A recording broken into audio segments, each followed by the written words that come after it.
In today's video, I'm going to teach you how to use percentage completion and show progress lines in Microsoft Project. We'll start by updating task progress with percentage complete.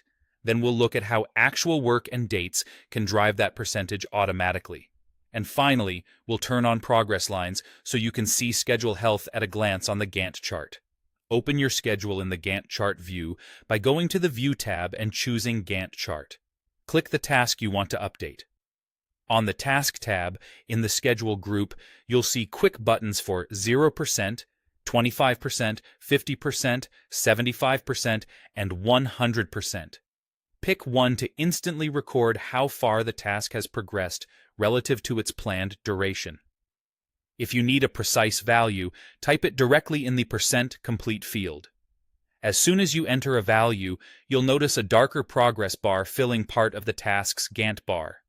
That dark segment represents the portion of the task's scheduled duration that's complete. If the % complete column isn't visible in your task list, add it so you can review and edit progress right in the grid. You can also let Project calculate percentage complete based on actuals.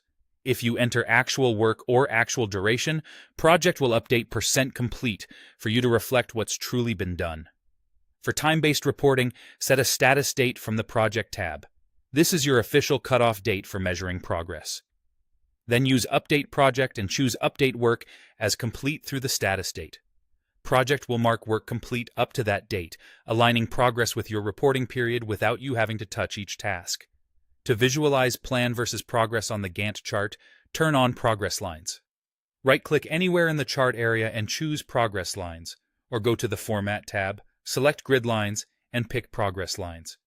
In the Progress Lines dialog, start on the Dates and Intervals tab. Choose to draw lines at the project status date, which is recommended for consistent reporting, or at the current date if you prefer a live view. If you want a historical trail, set recurring intervals such as daily, weekly, or monthly. On the Line Styles tab, pick the colors and styles that make the lines clear in your view, and decide how progress points should display. Once applied, progress lines show where tasks should be relative to the chosen date and how they actually stand. A vertical line marks the status or current date. Tasks that are behind schedule pull the line to the left. Tasks that are ahead push it to the right. For the most meaningful picture, set a status date first so every line reflects the same reporting cutoff.